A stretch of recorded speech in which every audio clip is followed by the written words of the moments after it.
And hi, Chris. Thank you so much for joining us today. It's really great to be here and to talk about a subject that's very dear to my heart, and I know very dear to my team's heart, which is, yes, discovery and design and all the sort of analysis and planning that goes into creating successful experiences that meet business and user needs. So thank you. I have a bunch of questions which I'm going to dive into, but before I do, I thought it might be valuable just to give a bit of context for the other folks who have joined us on the call today about Mackenzie. So yeah, you've been partnering with Squiz for about 3 years, which is fantastic. And we know that your district is nestled in the glorious mountains of the New Zealand South Island. So you cover a very, very large geographical area, some sort of 746,000 hectares. And at times those areas are remote. And I guess what that means is you've got a large share of the population who lives rurally.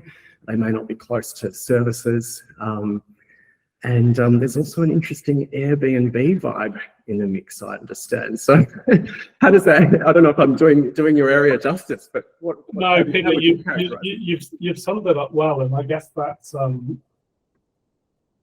you know, so often things that are positives are also your negatives as well. And you know, I'm sure you all live in beautiful parts of the world, but we do live in the most beautiful parts. And you know, there are not many places in the world where you can go swimming at the beach 30 minutes that way, and there's a ski field 30 minutes that way. So we're incredibly lucky. Brings all kinds of challenges. We're close to the Alpine Fault. We get environmental challenges, but you know, you hit the nail on the head. We've got a mix of kind of people who live in townships. We've got people who live in rural areas. We get lots of tourists at various times a year, both domestic and international. They have different needs too, and they put pressure on council resources, but they also need information too. And then, you know, you're right. We have a lot of people who are, I guess, initially were second property owners, you know, being priced out of Queenstown or cashing up in Queenstown. As it got busier and more commercialised and moving to the Mackenzie, they bring a different flavour. A lot of those are now Airbnb-ing. That puts challenges on us from things like just simple things like waste and recycling. When you live in a district, you know what the protocols are and you know what you should do. But actually, if you're transiting through, we can cope with that. But actually, if you've got a transient population in Airbnbs, that starts to have a massive impact on our kind of waste management. So we're suddenly starting to need to talk to audiences and things that perhaps are not part of a council's traditional audience. And again, some of those Airbnb owners, you know, predominantly will be owning big bucks in the big cities, and so they're used to the levels of services provided by bigger councils and have an adjustment to make when they come to little old Mackenzie. And again, that there's a need for communication. So we've got lots and lots of different kind of groups of people that we need to communicate with, but a really small team of people. And I guess that's the point. You know, we as a council team are 50 people serving a huge geographic area, but actually a resident population of about 4,500. But one of our townships, when they have international rowing on, can swell to 30,000 people for a long weekend. So it kind of gives you an idea of that dynamic. That's a lot to service off a small ratepayer base, I imagine. And I guess for the benefit of folks who have joined us today, can you tell us a little bit about you and your role and day-to-day at the council? So my background is kind of general management in a big retail leisure company. I was actually born in New Zealand, born in Palmerston North, and my parents emigrated when I was a kid. And my wife was always very keen that we come back to New Zealand. And so eventually, like all good wives do, she won the argument. And we moved back just over 10 years ago. So I'd spent kind of 15, 16 years in the corporate world, retail leisure, business, decided really wanted a change of direction. And so I ran my own businesses for about 10 years or 9 years, which really good, different perspective, actually coming from a big company sitting at board level with 20,000 employees, and then suddenly actually being, you know, an owner operator who does strategy kind of over breakfast and then straight into kind of operations and doing a bit of everything. But actually, I'm glad that I did that, because it's given me a really good mix of impetus to get things done and wanting to make decisions and execute them and actually deliver things, but actually kind of understanding some of the kind of corporate mechanisms that you need to kind of adhere to. And I guess council's kind of in the middle of all of that. My role is General Manager, Information Engagement and Community Development. So I look after a bunch of things from civil defence to corporate planning, comms, IT, and there'll be bits in there I've forgotten too. But one of the deliberate decisions that we made is to put comms and IT into the same camp, and usually that would sit more with our corporate servicey type people. But there was a recognition that IT is absolutely a tool that is there to deliver our aspirations, whether it be internal customer service or external customer service. And while it raised a few eyebrows, and still does with some of my colleagues, I think it's been absolutely the right decision, because we are absolutely focused on those outcomes that we want, and IT's job is to deliver them, not the other way around. Mm-hmm.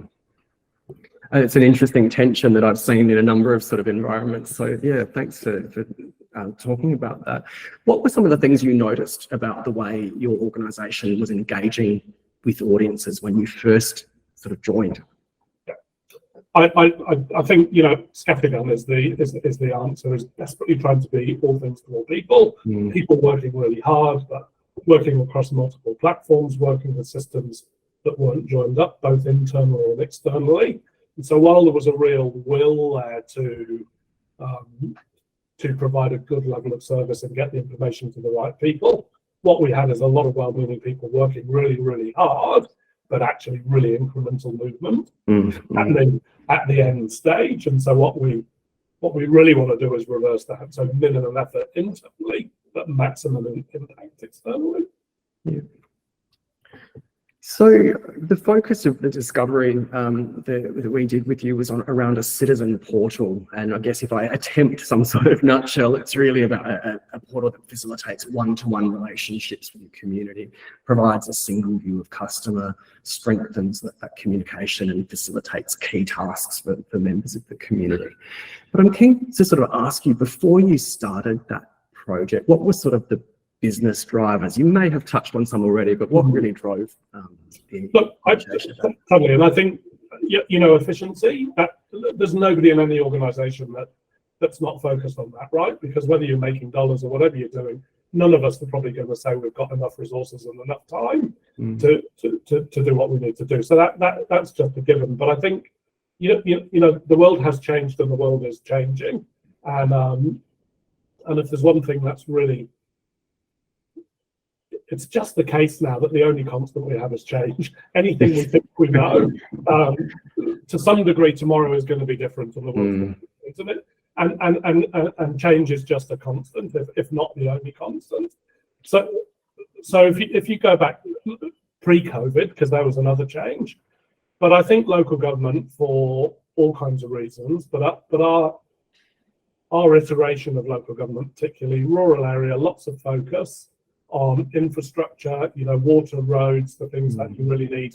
A lot of that other stuff seems peripheral and not really necessary, but people's expectations change, and they change really quickly. So it's just not acceptable to me, and I know a lot of our rate knows that in this day and age, you need to physically come into council every year to re-register your dog. That just sounds completely antiquated. It's those days are gone. But councils particularly are still languishing in those areas. And 99% of stuff that I do, I need to do it on here. So I just haven't got time. I've got 5 minutes between a meeting. By the time I get home at the end of the day, I might have a bit of time then, but generally other people are not at work. So the rest of the world is slowly pivoted into that space, and councils have just really, by and large, stayed where they are. And I think there's lots of good effort going on, but there's a whole lot of challenges that councils have, and it's not just lack of funding. I actually think it's sometimes lack of imagination and lack of and actually fear of making those changes, because it becomes so big that actually where do you start? And it's just easier to say, you know what, I'll do my couple of years and I'll move on to somewhere else, and someone else will get that problem behind it. But society's changing, and local government's remit is changing too. That, you know, people will be aware that government in New Zealand is working to centralise provision of 3 waters. And I think, you know, I'll stay out of the political stuff, but there's some logic to that. Turn the tap on. You want water to come out. It shouldn't matter whether you're in Auckland or Wellington or little old Fairley in the middle of nowhere. It should be good, clean water to the same standard, and you can apply that to roading. So what I suspect we'll see a moving away from some of that infrastructure stuff as it comes centralised. But we're starting to pick up some bits and pieces, you know, more community-related stuff. So Med Task Force for Jobs is a really good initiative, getting school leavers that haven't got too many options into meaningful employment. So going with this, if it's a motive, on the rare occasion that people get in touch with us and the tap's not working or the park bench is broken, and they get very frustrated because they say information goes into a black hole, we don't hear back from anybody, blah, blah, blah, blah. Well, if it's that emotive when it's a pothole or a park bench, it's going to be much more emotive if we're doing stuff more in the social space, where we're dealing with people's lives and people's livelihoods. So councils need to make that change, and we need to make it to keep up, but we actually need to get ahead and position ourselves for where type of services that we're going to be providing in the future. So we've got to change, and we've got to do it quickly. It's interesting that you mentioned emotive there, because I think we quite often talk to organisations who speak in terms of engagement, emotional engagement, nurture, trust, confidence, and that sort of thing. And those things become quite challenging to, I guess, measure as time goes by. So I was curious to know, when you were thinking about this project and then getting the ball rolling, what did you sort of think about what success would be to you and to the council? Yeah. So I think, you know, we started off with a good amount of internal talking, and all of us had stories of engagements that we found frustrating, and often it was utility companies and other things that we went to. Utility companies, actually, probably power companies, fared quite well. Most people said in this day and age, I can just go onto my phone, I can see my power consumption, I can adjust my direct debit, I can see what I've paid, I know what I need to pay.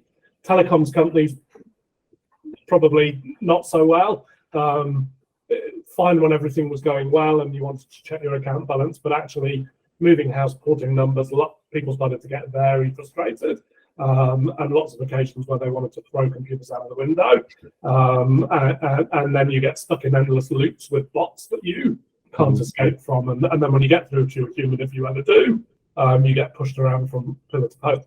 And then council really fared worse than all of that. I mean, it's you know, really, really difficult. You get a receptionist, but the receptionist can't help you because we haven't got systems that put the information in front of the right people to be able to help. And really, that's what the community said. And I probably put it nicely than a lot of the community did, but they said, we fundamentally don't like councils. We know we have to have them, but we have to pay you money.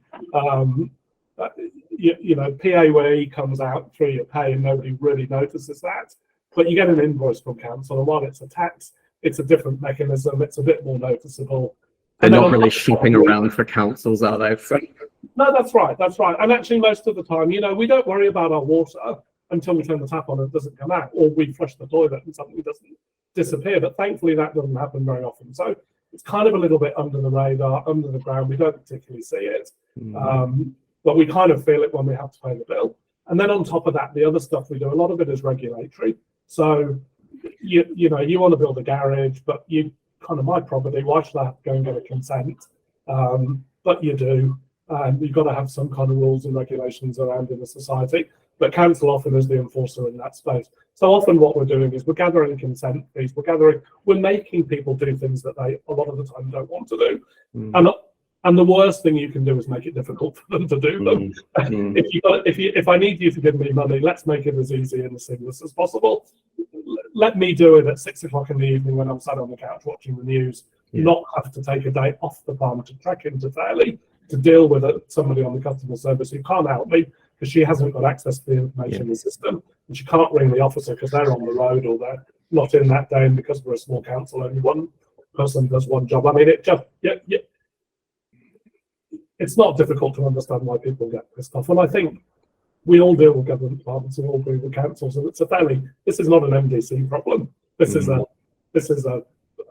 a global issue, probably, in this sector. And I suppose that's where some of the sort of less tangible things like, reputation and word of mouth really start to matter. Yeah. We had some great feedback from people. They talked about what other people were doing, and they said, don't do gimmicks. That we tendered for a rubbish contract, and the company that was successful said, we can give you an app and you can see where the rubbish truck is. And we said, well, that's cool, but what for? And they were like, well, you know where the truck is. I'm like, well, how does that help me? I'll put my bin out in the morning, I go to work. And then they said, well, you'll know where it is relative to your street. And I said, but if I don't know whether what's the street before me, what's the street after me, I can't possibly do anything with that information. And then we said, but what if this happened, the rubbish truck eats all the bins one day and I haven't got a bin? What can I do then? Oh, nothing through the app. You'll have to ring CAB. I mean, you're like, well, so you're telling me a whole bunch of stuff that's actually we're doing it just because we can do it. And we got that message really clearly. Don't give us gimmicky stuff. Our phones and our lives are full up of gimmicky stuff that have no value. Give us stuff that just makes when we come to council, we want to be in and out fast. When we come to your website, we want to be in and out fast. Yeah. We want to pay something or find something, and we want to go and watch telly or play golf. Not, we don't come to your website for entertainment. I love that. And I mean, this just feels like the most perfect segue to think more about the discovery process, because this is very much the sort of, I guess, analysis and questioning that we apply as we move through this thing. So again, for those on the call who are not familiar, this project is actually still underway with Squiz, but we have sort of, we did run a lean and fast discovery phase, which I'd love to sort of talk a little bit more about now. And I guess the first question, I understand there was a little bit of hesitation at first to actually go through this process. So can you tell us a bit about that early thinking? Yeah, look, I'm a getter on and doer, and I kind of hang my hat on getting stuff done. And so I'm not always the right person to to stop and think, and that gets me into trouble sometimes. But I've got good people around me, and I've learned that you don't surround yourself with people who are like you. You surround yourself with people who will be a good foil to your personality types. But probably collectively, we kind of thought we knew what we needed to know, and we, from all that stuff that we just talked about, we were very clear: no gimmicks, no flashiness, keep it simple, really simple GUIs, really simple interfaces. People want news, they'll find it. Don't clutter up your website with, we get really excited about we've done a long-term plan and an annual plan. I mean, the community don't really give a flying stuff about that kind of thing. They want to know, what affects my life and what affects my home and health, those kind of things. So, is my road going to be closed because of roadworks? Is the bin collection day going to be changed? What time does the swimming pool open? Those kind of things are what people get excited about. Councils have a real propensity to get really excited about the navel-gazing stuff, but you've got to get out of that mindset. So we kind of knew we needed to do simple. We knew we needed to do clean. We knew and then the other thing is we really wanted to make sure that we put power in the hands of people. So let you choose what you want to see. Let you choose where you want to go. Let you in the future configure your homepage. Let you see your rates accounts balance. Don't send out something every quarter that's all smoke and mirrors and actually not very clear about what I need to pay, or if I pay by direct debit, it doesn't give me a summary. I mean, by the time someone's got on the phone, they're already on the back foot because they're annoyed. So just give it all to you. We hold all of that information and let you, and 99% of the time, just like I do with all of the other people I interact with, I would rather deal with it myself. But we didn't know what we didn't know, and I think I talked right at the beginning about, these things just get bigger than Ben-Hur, and it's so hard to know where to start. And in the end, it just becomes actually, look, I think councils are quite risk averse, and that's probably right too, because we spend other people's money, and we're not doing it to make a profit, so you can justify R&D in a commercial environment probably more easily. So they are by design, I think, risk averse, and that's appropriate in some places. But what it does is it stifles us when we're trying to move things forward, because nobody wants to make that call. Nobody wants to be brave, because if you do something and get it wrong and you've wasted ratepayers' money, that's not good, and that's fair enough. So I was a bit reticent, really, because it was like we know what we need to do and we know how we're going to get there, and but you know what we didn't know is what order, and we didn't know a lot of the how. And to be fair, I don't care about a lot of the how. That's for other people to figure out. But but what's been so good about working through that process is that we all got clearer about what it is that we're trying to achieve, and some of those things we hadn't articulated them well. We've got an idea, but an idea is not a plan, right? You know, and an idea doesn't get you anywhere, but a plan does. And so, you know, the process was great, actually. I dreaded the week, because I think we had 4-hour sessions every day for a week, and I thought this was going to be like sticking pins in our eyes, and it was great. So I was quite disappointed when they ended. Well, I know that Deb and Edlon were as well. So. You use that word partner, and you're going to use that, but I think we ultimately should be the judge of whether we see you as partners. But we but we do, and there's not many people I put in that category. But the reason I say that is by you putting us on the spot and really forcing us to articulate what it was and what it was that we wanted. That process changed some of our views. We probably came out at the end of it with more realistic expectations. I talked about the change thing too, and I don't know where we'll end with this project, and I'm okay with that. And I think it's got to be okay, because I think to do what we want to do will probably take 3 years. So we've really broken it down into, let's take a couple of wins initially, and what does MVP, minimum viable product, look like? And actually, without Squiz, we would have really struggled to get there. Really understanding that concept. What is enough to justify the investment? Enough to turn this app on to the public and say it's here. So there's some easy stuff that we've talked about, like what time does the resource recovery park open? What time does the swimming pool open? Quite easy stuff that we know are the things that get the most hits on the website and are very easy to translate into an app. And then we wanted some personalization right from the start. So there will be a user log on, but possibly in the first iteration, all you'll be able to do is choose your communication preferences. And it doesn't sound big, but it is, because actually there's a whole lot of stuff that needs to happen to make that deliverable. And actually we have a lot of people who say, well, we didn't know this, we didn't know that, and you give us that, but we don't want to know it. So being able to say, over to you, you go on, you tell us what information you want to receive. We will tag everything we put on the website onto social media, and then it will, any of the topics that you've registered an interest in, it will pull that into an automated email that will go to you at the end of the week. So don't come at me if you don't know something, because the ball's now in your court. You're in control, you hop on. And that's not a lot of functionality, but there's quite a lot of clever stuff that's got to go on.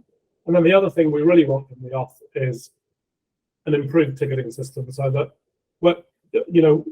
we need to remove that sense that when the customer says something's gone into a black hole, that's what's happened. So what will happen is that, through the app, you'll be able to register complaint, a problem, an issue, but you'll immediately get a reference number.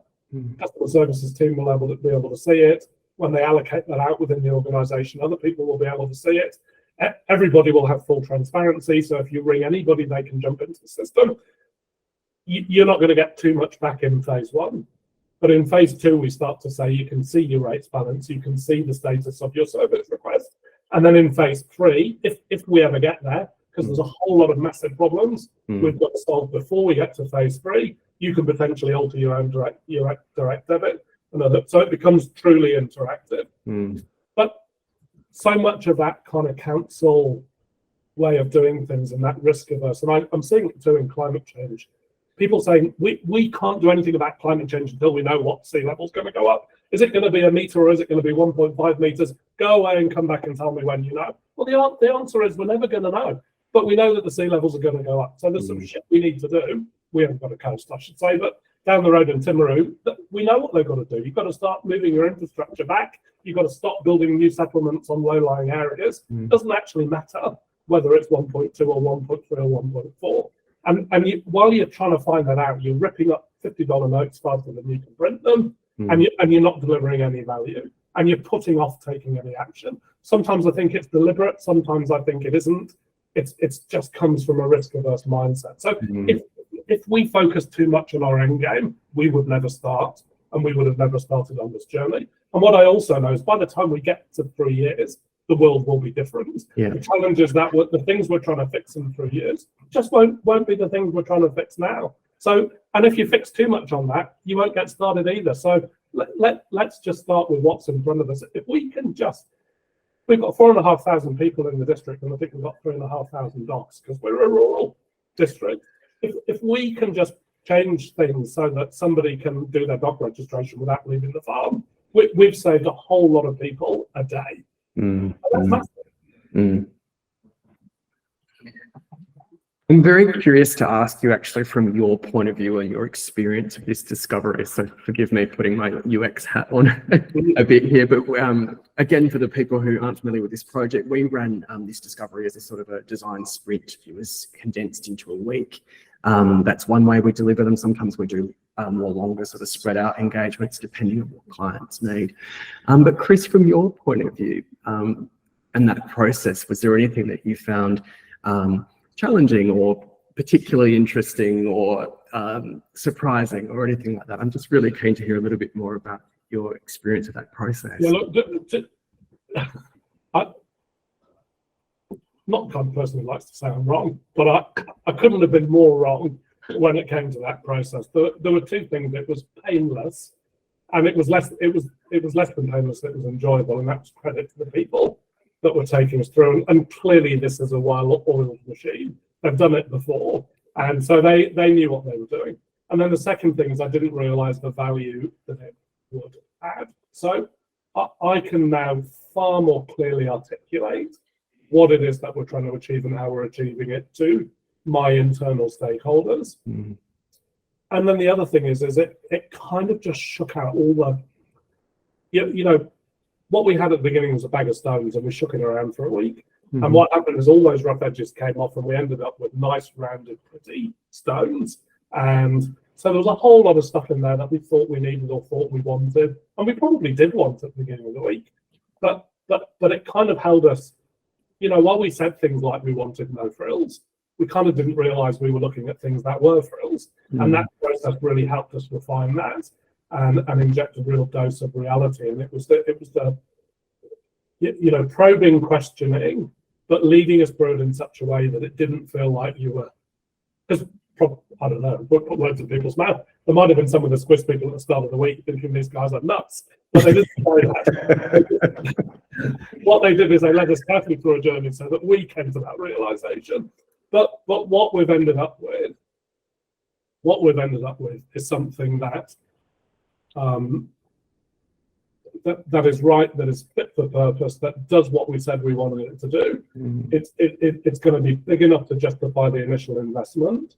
It's going to position us to do all the other things that we need to do further down the line. That's something we're very conscious of. We're doing things in a staged way. Is if we get something wrong in a key component now, what we don't want to realise in the year that we've made the stuff up, but at the same time we don't want to overpay for a part of development that we're never going to get to. So all of that, and you know, as well as the kind of product discovery, we had the technical discovery too, and that was, I mean, we'll probably come on to that, but that was just as valuable in terms of refining that. And then at the end of it, you know, there's that word partnership.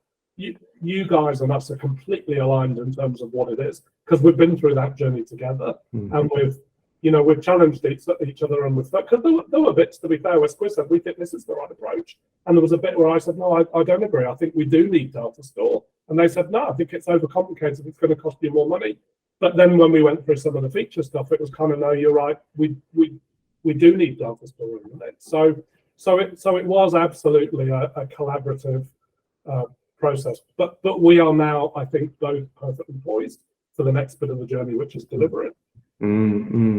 And so you've mentioned data store in the mix. What are some of the other kind of Squiz solutions or products that you'll be using as part of this project? Yeah, you mentioned that our relationship with Squiz is a couple of years old, and we've really moved our websites over to Squiz. But I guess this future journey was at the back of our mind. They're very undeveloped, not really articulated. But what we were very clear about is we needed an ecosystem, we needed a platform. We didn't want a solution, and we had probably the worst of the old school way of doing websites, where if we wanted to change an opening time for the swimming pool, we had to pay somebody $300. And when we had sort of defense situations or things that we needed to react to faster, it was just a waste of time. Mm-hmm. So we really wanted that, and we did quite a lot of due diligence. What I hate when I'm dealing with suppliers and people is people who say, and so many do, and I'm sure this will be your experience too. They say, this is how we do things. And then you say, well, what if we wanted that? And they say, well, no, we don't do that. And then we say, is it on your roadmap? No. Well, how do we get it on the roadmap? You don't. We decide what goes up. So for me, that's just leave.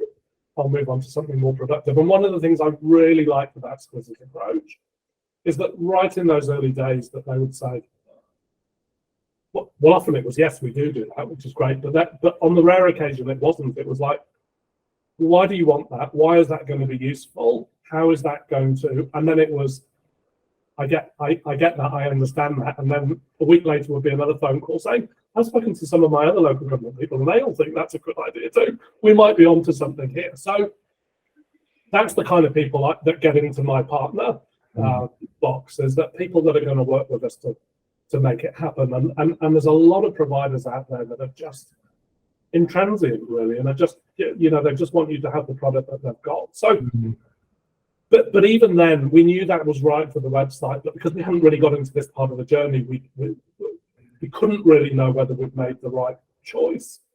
But every step of the way, I think now I know much more that we got it right then in terms of covering this quiz, because you're not about a single solution. And look, we might talk about some of the technical stuff, I don't know, but councils got lots of different systems, and they were really, we talked about councils historically really being very infrastructure based. So everything was built not just for the convenience of council staff, and to some degree that pervades a bit, because it's not about the customer, it's about making it easy for the staff member, which is fundamentally flawed.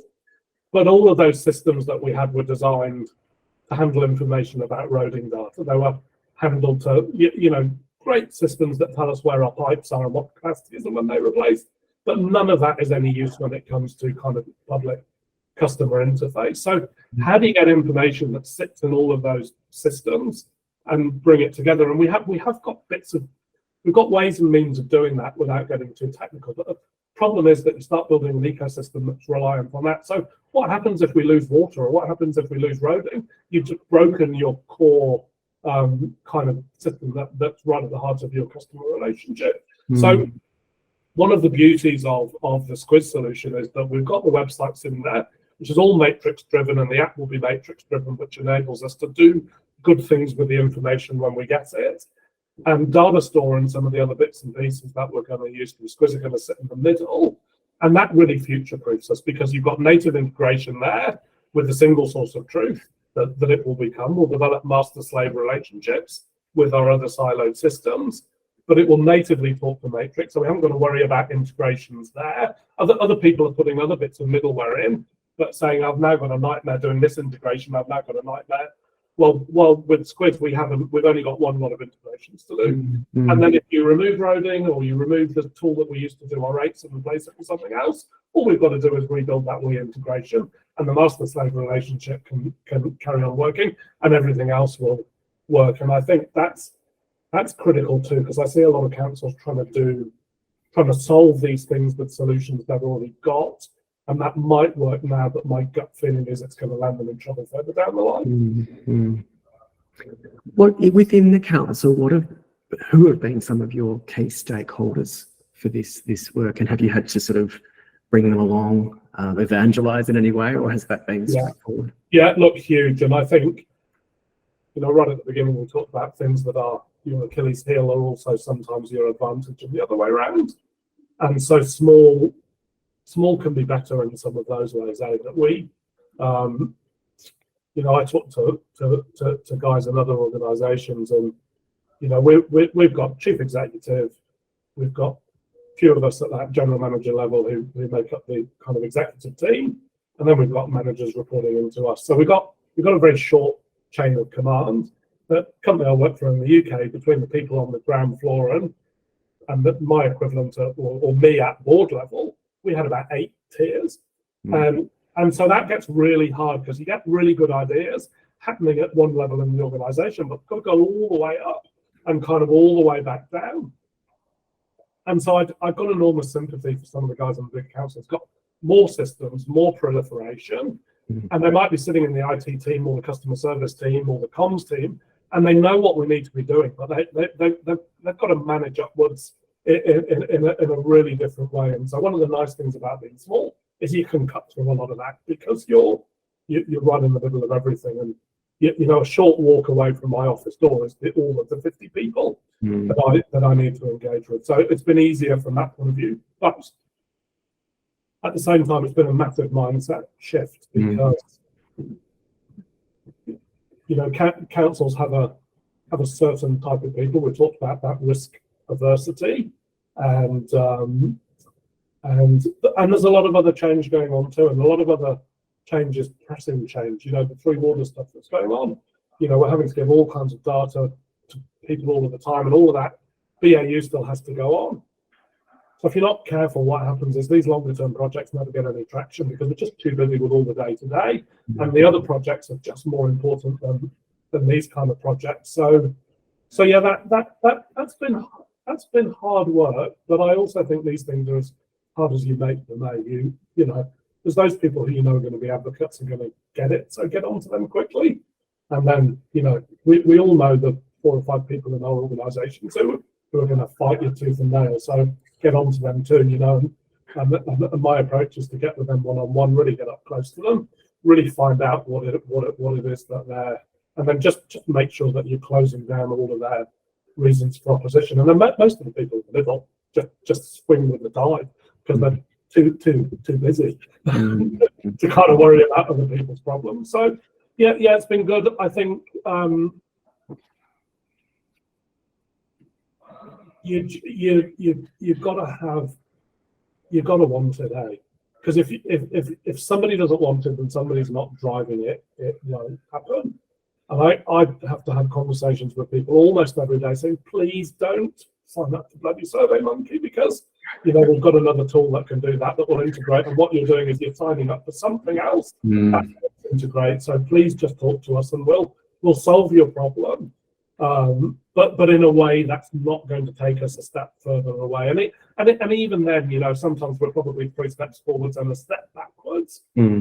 Probably some really good people in other organisations going 3 steps forward and 3 steps backwards because they haven't got that absolute focus on getting to where they need to go. But I think, that's the other great thing about a great partner. That's Kathy must be out there. Someone I could pick up the phone to Kathy and have a win. I said to her the other day, I'm clicking on, but just by my fingertips, And then and it's great to have a sounding board outside the organisation too that understands what you're trying to do, how you're trying to achieve it, and reminding you when sometimes the world's against you that no, what we're doing is the right thing and it's going to deliver real value, even if not everybody on the journey can fully see that. Keep the faith.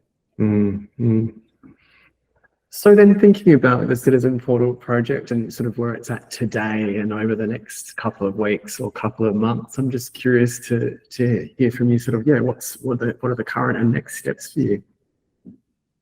You'll pick up that I'm the least excited person, but I am so excited because we have been conceiving of this and talking about this. And look, we there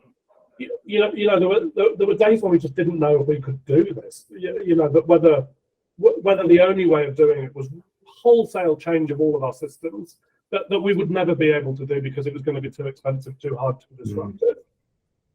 So it's so good that we've got through that and we know we can do it. And what's exciting now is that we're right at the point where we're going to start making these things a reality. And so that is super exciting, because it's all of that work that's gone on, you know, really over 3 years with lots of people. You know, we've had real light bulb moments on the way. There was you know, councils all have ERPs that sit right at the hearts of what they do, and because rates is just something that's unique to us, it's a small market, and it's a race to the bottom. That I'm not saying anything that I haven't said to all of the providers, but they're all shocking, and they don't want to change, and they've got no motivation to change, and they charge like wounded bulls for products that are woefully substandard. And that really bothered me, because how are we ever going to get to the point where you know, we can't push and pull, other than well not quite right. We can enter information manually into the system. That is it. It's got to have a person at a keyboard in this day and age, and there's no way around that. No way around that kind of thing. We can get information out, but it's all pivot tables and SQL, and it's messy, and it's our data, but we can't have it, and nobody out there can offer us anything better. It's not acceptable. But do you know what you can do? You can bang your head against a brick wall, and my nan used to say, bless her, you can bang your head against a brick wall, and your head will hurt, and the brick wall doesn't give a shit. And it's good advice. And you know, for a long time, that ERP system for me was what kept me awake at night in the middle of all this, because everything else is so good and so doable and working out solutions.